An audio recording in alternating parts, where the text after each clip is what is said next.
कौन कहता है कि आसमान में सुराख नहीं हो सकता। एक पत्थर तो तबीयत से उछालो यारो। ये एक शेर एक ऐसे व्यक्ति पर सटीक बैठता है जिनका ताल्लुक भारत के सूबे केरला से है। केरला के पलक्कर के निवासी मोहम्मद यासीन जज बन गए, लेकिन उनके जज बनने के पीछे की कहानी आपको इतनी ज्यादा प्रेरणा देगी जिसके बाद शायद आपको जिंदगी में अगर कभी ये एहसास हो कि आपके पास कुछ नहीं है, आपको बहुत चीज़ों की ज़रूरत है, बहुत सारे लोगों की मदद की ज़रूरत है, तो यासीन की कहानी आपको हिम्मत देगी और आप अकेले अपने दम पर आगे कुछ करने की कोशिश करेंगे और आप कामयाब भी होंगे। पलक्कर के निवासी मोहम्मद यासीन का ताल्लुक एक ऐसे घर से था जहां एक बेहतरीन घर भी नहीं था। राज्य सरकार ने कुछ एक घर दिया जिस एक छत के नीचे ये रहने लगे, इनका परिवार रहने लगा। यासीन एक गरीब परिवार से आता था। इसका अंदाज़ा आप इसी तरीके से लगा सकते हैं कि उनके पास अपना आवास नहीं था, बल्कि सरकार के द्वारा दिए गए आवास में ये अपनी ज़िंदगी बसर कर रहे थे। 8वीं कक्षा में जब थे तो इन्होंने अखबार बेचना शुरू कर दिया। अखबार बेचने से आपको एपीजे अब्दुल कलाम याद आ गए होंगे। वो मिसाइल मैन बने, उन्होंने अखबारें बेची थी। पलक्कर के मोहम्मद यासीन भी अखबार बेचने लगे। 8वीं कक्षा में अखबार बेचते बेचते उन्होंने धीरे धीरे 10वीं परीक्षा को पास किया। फिर क्या था, इन्होंने 12वीं परीक्षा भी क्वालिफाई कर लिया। उसके बाद इन्हें लगा कि इनका इन्हें कुछ ऐसा करना होगा जिनसे कम से कम ये पैसे कमा सके, और इस वजह से इन्होंने इलेक्ट्रॉनिक्स में डिप्लोमा कर लिया। डिप्लोमा करने के बाद इन्होंने ये सोचा कि अब नौकरी की जाए। कुछ दिनों तक नौकरी की, फिर इन्हें लगा कि शायद इससे ज़िंदगी नहीं चलने वाली, मेरा भविष्य कोई बहुत बेहतर इससे नहीं निखर करके आने वाला, कोई बहुत बेहतर भविष्य नहीं बनने वाला। इसलिए यासीन ने फिर कुछ नया करने का ठाना। उन्होंने ये ठान लिया कि अब उन्हें लॉ करना चाहिए। इसकी वजह से इन्होंने एक एंट्रेंस दिया। लॉ का एक एंट्रेंस होता है, एलएलबी के एंट्रेंस में इन्होंने 46वां रैंक हासिल किया। केरल में जब ये परीक्षा आयोजित हुई तो 46वां रैंक लाया, तब इन्हें और हिम्मत मिली और इनके घर वालों को लगा कि यार मेरे घर का लड़का यासीन तो इतना ज़्यादा ज़बरदस्त है कि उसने पूरे सूबे में 46वां रैंक हासिल किया। फिर उन्होंने लॉ की पढ़ाई शुरू की, लॉ मुकम्मल किया और उसके बाद वक्त के साथ 2019 में से पहले का जो वक्त था जब इन्होंने एलएलबी में एडमिशन लिया, उस वक्त जब ये पढ़ाई कर रहे थे तभी शाम में इन्होंने एक बार फिर जॉब करना शुरू कर दिया। दिन में पढ़ाई करते और रात में जोमेटो में डिलीवरी बॉय का काम करते, लोगों को खाना पहुंचाते। इसके एवज में इन्हें कुछ पैसे मिलते और उस पैसे से अपनी ज़िंदगी गुजारते और वक्त के साथ अपने घर परिवार की उसी पैसे से मदद भी करने लगे। वक्त गुजरता गया। 2019 में कोरोना महामारी ने पूरे देश को चपेट में ले लिया। यूँ कहिए कि पूरी दुनिया कोरोना महामारी के चपेट में जब आई तो हिंदुस्तान के कई हिस्सों में लोगों के लिए ये महामारी एक तबाही के तौर पर सामने आई। इसी के शिकार हुए मोहम्मद यासीन। यासीन की नौकरी एक तरह से चली गई, क्योंकि जोमेटो में जो काम हो रहा था वो पूरी तरीके से रुक गया। किसी भी तरीके का डिलीवरी, बाहर से खाना का सिलसिला जो है वो ख़त्म हो गया।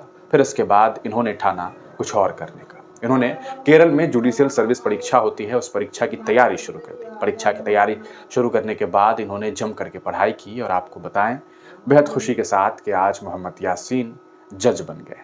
एक ऐसा बच्चा जिसने 8वीं कक्षा की पढ़ाई के दरमियान अखबार बेचा, एक ऐसा लड़का जिसने अपनी एलएलबी की पढ़ाई के दौरान जोमेटो के लिए काम किया, लोगों तक खाना पहुंचाने का काम किया, जो डिलीवरी बॉय काम किया, और एक ऐसा नौजवान जो अब एक जज के तौर पर काम करने वाला है। इस पूरे मामले को लेकर के द प्रिंट ने, द ललन टॉप ने और अलग अलग अखबारों ने खबर प्रकाशित की है। क्या कुछ बातें सामने आ रही है वो हम आपको बताएं ताकि आपको इनकी ज़िंदगी से बहुत कुछ सीखने को मिल सके। यासीन ने जोमेटो में डिलीवरी बॉय का काम किया था और जुडिशियल सर्विस एग्ज़ाम 2024 में इन्होंने दूसरी रैंक हासिल की है, यानी कि पूरे केरल में इनका दूसरा स्थान। जोमेटो में काम करने वाला, अखबार बेचने वाला एक नौजवान। इस पूरे मामले को लेकर के जो खबर सामने आई वो ये है। बचपन तंगहाली में गुजरा। मोहम्मद यासीन का जन्म केरल के पलक्कड़ जिले के पट्टाम्बी कस्बे में हुआ था। घर की आर्थिक हालात बेहद ख़राब थी। राज्य सरकार के द्वारा आवास योजना के तहत उनके परिवार को एक छत मिल गई। बड़ा बेटा होने के नाते यासीन को बचपन में कई तरह की जिम्मेदारियों से जो है जूझना पड़ा। द प्रिंट की रिपोर्ट के मुताबिक यासीन ने 8वीं कक्षा में ही अखबार और दूध बांटने का काम शुरू कर दिया था। इसके अलावा निर्माण स्थलों पर मजदूरी और पेंटिंग का भी काम करने में कभी कभी वो अपनी रुचि दिखाने लगे, यानी कि मजदूरी भी की, पेंटिंग किया। स्कूली दिनों में वो औसत से भी कमतर छात्र थे, कोई बहुत अच्छे छात्र नहीं थे, एवरेज से भी बिलो एवरेज स्टूडेंट थे। लेकिन पढ़ाई की डोर यासीन ने हाथ से छूटने नहीं दी। 12वीं के बाद यासीन ने इलेक्ट्रॉनिक्स में डिप्लोमा किया। डिप्लोमा के बाद उन्होंने गुजरात में एक छोटी नौकरी की, लेकिन वहाँ से लौटने के बाद उन्होंने लोक प्रशासन पब्लिक एडमिनिस्ट्रेशन से ग्रेजुएशन कर लिया। यहाँ से यासीन के जहन में कानून के लिए रुचि जागी। उन्होंने लॉ कॉलेज में दाखिला ले लिया। केरला के लॉ एंट्रेंस एग्जाम में उन्होंने 46वां रैंक हासिल किया,